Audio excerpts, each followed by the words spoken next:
les découvertes chinoises s'enchaînent. La Chine a réalisé et annoncé des exploits très remarqués, même si la plupart ont soulevé de vifs débats éthiques à l'échelle mondiale. La recherche chinoise modifie par exemple déjà les êtres humains.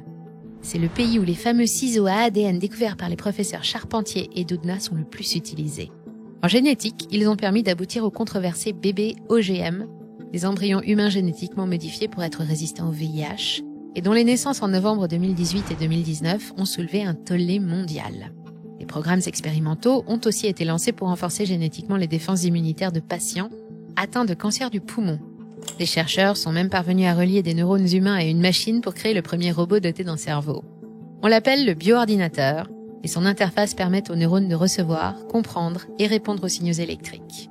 Avec un tel système, les robots peuvent accomplir des tâches de façon plus autonome et ils apprennent plus vite. Un peu creepy quand même. C'est que dans le domaine de la recherche, il n'y a pas de limite, en tout cas moins que partout ailleurs. Dans la course à la souveraineté atomique, la Chine s'est drastiquement rapprochée des leaders historiques européens et elle a récemment franchi une étape majeure dans la maîtrise de la fusion nucléaire contrôlée.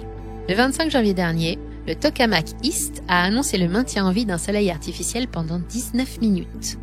Quelques jours plus tard, le centre d'énergie atomique de Saclay a pulvérisé ce record de 3 minutes dans le Tokamak Ouest, situé en France, à Cadarache.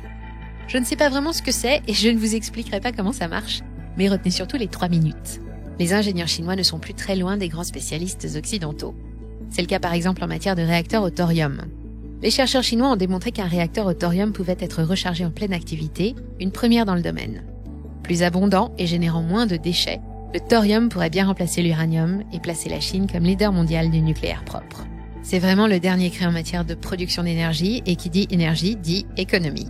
Les ingénieurs sont aussi largement en avance dans le domaine de l'informatique quantique. En mars 2025, c'est tout frais, le monde entier est resté bouche bée devant Zhu Chongzhi, un processeur aux mensurations démentielles. Ce monstre a permis à un ordinateur quantique d'atteindre une vitesse de calcul 1 million de milliards de fois supérieure aux meilleures machines actuelles. Ça fait beaucoup. Un 1 et 15 zéros derrière. Oubliez vos bons vieux IBM ou vos Mac poussifs, la prochaine génération d'ordinateurs ne sera pas américaine.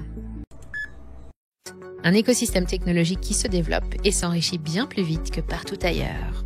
Pékin se veut autonome dans 10 secteurs déterminants dont la robotique, les biotechnologies, la production d'électricité ou la conquête spatiale pour dépasser l'Occident avant 2030. La guerre technologique de Donald Trump? Un aveu de faiblesse. Les taxes douanières, les embargos sur les composants, les interdictions de Huawei ou de TikTok, autant de mesures qui ont accéléré le chemin vers l'autonomie. Elles ont aussi renforcé le désir de la Chine de montrer qu'une économie dirigée peut faire aussi bien, sinon mieux, que le système démocratique. Vendu jusqu'à présent comme le seul environnement propice à stimuler l'innovation. Pendant 10 ans, la Chine a construit le futur, et ce n'est plus une projection, c'est déjà la réalité. Je n'ai pas pu passer en revue toutes les inventions et les récents succès scientifiques chinois, mais si vous en connaissez d'autres, n'hésitez pas à les mentionner dans les commentaires. Savais-tu que le Canada a déjà créé de la pluie artificielle? Depuis les années 50, des scientifiques et des ingénieurs essaient de contrôler le ciel. Oui, pour vrai. Alors, plongeons ensemble dans l'histoire méconnue des machines à pluie au Canada. Dans les années 50 et 60, plusieurs provinces, y compris le Québec, ont fait des expériences d'ensemencement des nuages. Le but? Faire pleuvoir ou neiger en dispersant de l'iodure d'argent dans les nuages, soit à partir d'avions, soit avec des générateurs au sol. Ces machines à pluie servaient à booster l'agriculture, augmenter le niveau d'eau dans les réservoirs, et même à combattre les sécheresses. De nos jours, un des programmes les plus actifs au Canada se trouve en Alberta. Depuis les années 90, le projet de suppression de la grêle de l'Alberta, Alberta Hail Suppression Project, tente de réduire la taille des grêlons pour protéger les récoltes, les chars et les maisons. Du côté de la Colombie-Britannique, on teste parfois l'ensemencement des nuages pour augmenter la neige dans les montagnes. Question d'assurer assez d'eau pour l'hydroélectricité. Le Canada a même une loi fédérale pour ça, la loi sur les renseignements en matière de modification du temps. Cette loi oblige toute personne qui modifie la météo à déclarer ses activités. Et en 1975, le Canada et les États-Unis ont signé un accord pour partager leurs données sur l'ensemencement des nuages, histoire d'éviter les chicanes de météo transfrontalières. Le Québec a sa propre loi depuis 1970, qui encadre toute tentative de faire pleuvoir artificiellement. Donc non, ce n'est pas de la science-fiction. Le Canada a donc bel et bien eu ses machines à pluie. Et certains projets existent encore aujourd'hui, dans un cadre légal et bien surveillé. Modifier le ciel, c'est possible. Mais ça reste controversé, ça coûte cher, et c'est surveillé de très près. Si tu veux en savoir plus sur les secrets météo du Canada, abonne-toi et dis-nous en commentaire si tu penses qu'on devrait jouer avec le ciel. Merci d'avoir regardé. Bien sûr, et il appartient aux magistrats de l'appliquer. Simplement, moi, je voudrais poser une question. Si l'objectif de la loi, c'est d'incarcérer plus, où va-t-on incarcérer? Parce que les magistrats reçoivent tous les jours des messages disant qu'il ne faut pas incarcérer parce que les prisons sont pleines et que l'été, avec la promiscuité et la chaleur, les centres pénitentiaires vont exploser. Gérald Darmanin a même sermonné les procureurs généraux en leur disant « Mais que faites-vous? Vous incarcérez trop ». Donc, si vous voulez, à un moment donné, il faut savoir ce qu'on veut. Soit on demande plus de fermeté. Moi, je suis pas contre. C'est pas un mot qui est dans ma bouche imprononçable. La fermeté, la répression, j'ai aucune difficulté avec ça. Les images qu'on a vues sur les Champs-Élysées sont intolérables. Mais simplement, il faut se donner les moyens de cette sévérité. La logique voudrait que ce qu'on enseigne aux enfants, c'est de s'accepter eux-mêmes. Puis dans l'acceptation de soi, t'as l'inclusivité, t'as la diversité, t'as tout ça, là. Ouais. Tu fais juste apprendre à t'aimer toi-même comme t'es.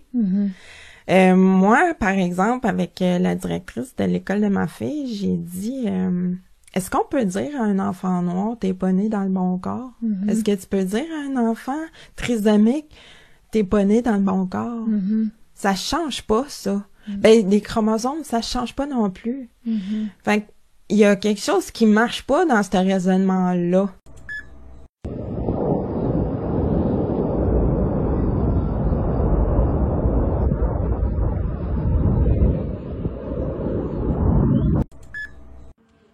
Вон он, ёп, в дом попала, в дом попала.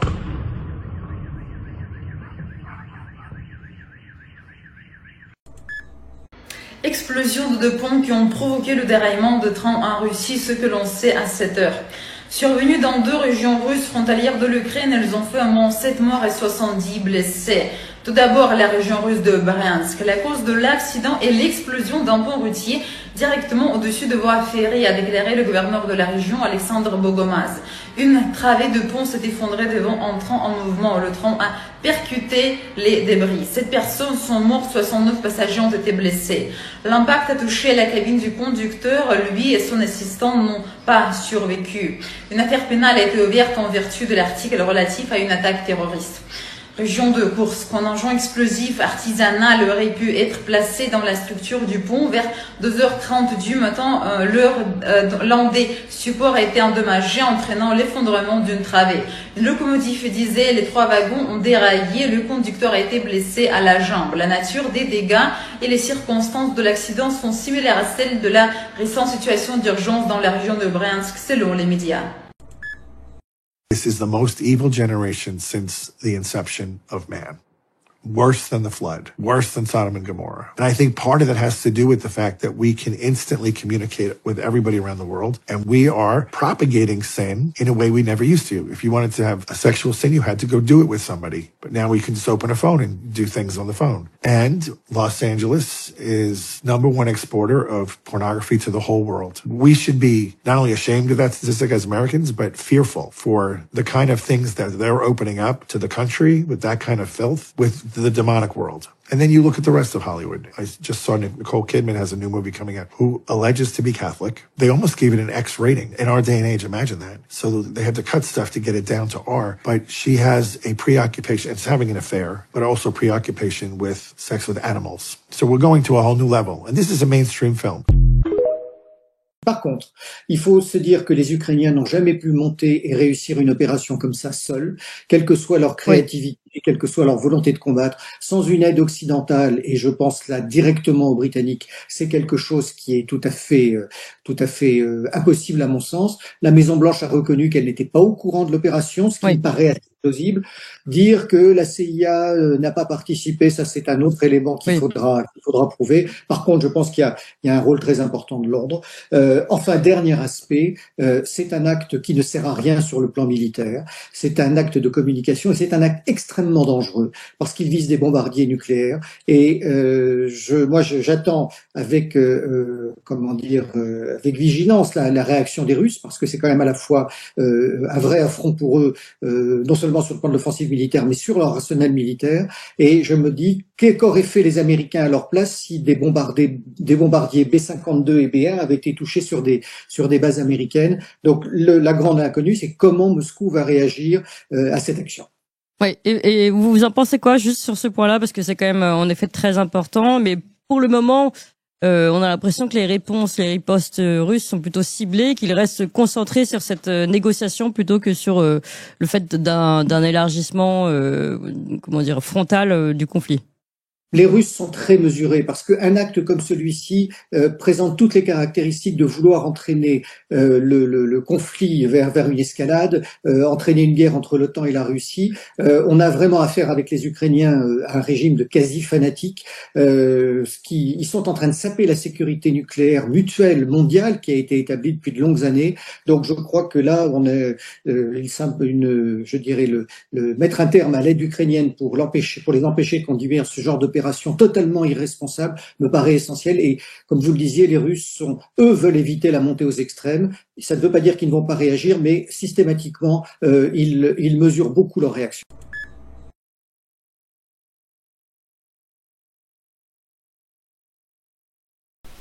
Bonjour tout le monde, je vais prendre quelques minutes pour tenter de répondre à une question que beaucoup de gens se posent. Comme tout le monde, je connais les slogans les plus populaires. Vous savez, Trust the plan, Where we go on, we go all, The best is yet to come.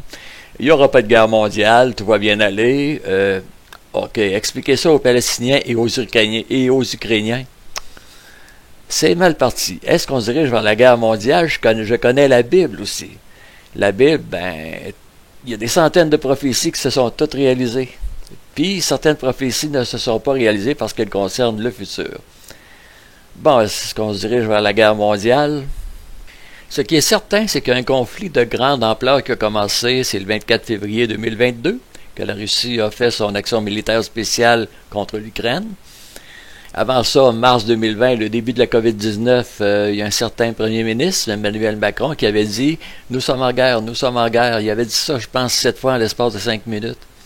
Quelques jours plus tard, il avait rajouté un complément d'information. Il avait dit, à peu près textuellement, « Je veux que tout le monde sache que la bête de l'événement est là ». Il confirme ainsi qu'il y a quelque chose de majeur qui se prépare. C'était pas une épidémie. Il parlait de guerre. Je vais vous faire jouer une petite vidéo qui remonte, le premier segment de la vidéo remonte à 2014. L'Ukraine, on est au bord d'une... On est absolument au bord de la guerre mondiale. De la guerre mondiale? Oui, parce que pour moi, je parle sous le contrôle des spécialistes, mais nous sommes dans une guerre civile, dont à mon avis on n'aurait pas dû se mêler. Une guerre civile entre les Russes pro-russes et les Russes différents qui sont en Ukraine, une partie des Ukrainiens. Et cette guerre civile peut, si on s'y laisse entraîner, conduire à une guerre mondiale. Absolument. Nathalie nous dit la solution c'est le gouvernement mondial, la Banque centrale mondiale. Il termine en disant tout ça est une utopie bien lointaine, mais intellectuellement il est obligé de le mentionner. Je trouve ça régulier de sa part. C'est important d'ailleurs. Donc je pense qu'il faut viser le gouvernement mondial comme une stratégie. Et d'ailleurs quand les gouvernements parlent du G20, c'est une illusion, une sorte de retard avant le gouvernement mondial. On va vers ça. Est-ce qu'on ira à la place de la guerre ou après la guerre? Je ne sais pas. Mais c'est ça qu'il faut viser. Mais en fait, l'autre situation idéale, c'est une ville qui soit en quelque sorte la capitale planétaire d'un univers. On peut imaginer un gouvernement mondial à Jérusalem, même si on peut imaginer, rêver d'un Jérusalem devenant capitale de la planète qui sera un jour unifié autour d'un gouvernement mondial. C'est un joli lieu pour un gouvernement mondial. Encore une petite vidéo qui date justement de 2014. Souvenons-nous que c'est vers 2014 que la Russie a gagné la guerre contre la Crimée. L'OTAN à ce moment-là avait subi une défaite quand même assez humiliante. Retournons à cette vidéo de 2014. Your fight is our fight. 2017 will be the... Pardon, j'ai dit 2015, c'était en 2016. Year of offense. All of us will go back to Washington and we will push the case against Russia. Ми всі повернемося до Вашингтону і ми будемо відстоювати санкції проти Росії. Enough of a Russian aggression.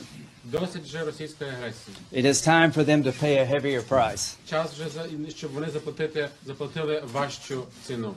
I believe you will win. I am convinced you will win, and we will do everything we can to provide you with what you need to win. Я вірю в те, що ви виграєте, переможете. Я переконаний в тому, що ви переможете, і ми вам допоможемо всіма можливими засобами. Bon, vous avez remarqué une petite incohérence dans la date. On dit décembre 2016 pour la vidéo. Par contre, on sait que l'Ukraine a perdu la Crimée en 2014. Et ça, c'est un point majeur parce que dans la vidéo que nous venons de voir, ils disent qu'ils vont pouvoir commencer l'offensive en 2017. Par contre, Donald Trump a complètement bousillé leur plan parce qu'en 2016, il a battu Clinton. Autrement dit, Trump, on sait qu'il n'a pas fait de guerre durant son premier mandat. Donc, il nous a donné la paix mondiale pendant 4 ans. Il nous a donné 4 ans de paix. Mais aussitôt que Biden est arrivé, ils ont accéléré leur plan suite aux accords de Minsk 1 et Minsk 2. D'ailleurs, Angela Merkel et François Hollande l'avaient dit. Les accords, quand tu signes un contrat, le but c'est de le respecter. Puis ils ont admis tous les deux, François Hollande et Angela Merkel, que le but de l'accord de Minsk 2, c'était de gagner du temps pour continuer à armer l'Ukraine. Et c'est pour ça que, quand on rassemble toutes les informations, on s'aperçoit que ce qui s'est passé en mars 2020, au début de la pandémie, c'était pas une crise sanitaire, c'était tout simplement un plan mondial qu'ils voulaient accélérer. C'était de la géopolitique, c'était pas une crise sanitaire. Donc, tout part de là. Bon, ça a commencé par une épidémie, ensuite la guerre avec Ukraine-Russie, et ensuite Palestine-Israël. Et ce qui se passe avec ce qu'on vient de voir en Russie, c'est que c'est fantastique de voir ça. Les journalistes ils disent tous que c'est un coup formidable, c'est un bon coup, effectivement, au point de vue militaire, au point de vue stratégie militaire. C'est une réussite totale. Par contre, comme ils disent dans une des vidéos que je viens de mettre, c'est un coup négligeable. Ils ont tellement de bombardiers stratégiques, quand même qu'ils perdraient une douzaine de bombardiers, ça ne fera pas une grande différence. La façon dont les médias traitent l'information, c'est qu'ils devraient dire que c'est un coup de cochon que l'Ukraine a fait, parce que c'est en temps de paix, en temps de négociation pour la paix qu'ils ont fait ça. Par contre, quand les Russes vont répliquer dans quelques jours, les journalistes vont être unanimes pour dire que c'est un coup de cochon de la Russie. Je les connais, les journalistes, sont menteurs, sont propagandistes, c'est épouvantable. Donc, ce que l'Ukraine a fait en attaquant la Russie, c'est un bon coup. Par contre, dans quelques jours, ils vont dire, quand la Russie va répliquer, c'est un coup de cochon, Poutine est fou. D'ailleurs, Donald Trump, il l'a dit. Quand Vladimir Poutine a bombardé sévèrement l'Ukraine, suite à la tentative de meurtre de Zelensky contre Poutine, évidemment qui était pour avoir une réplique, Donald Trump il a dit, est-ce que Poutine est devenu fou? Pourquoi il fait ça?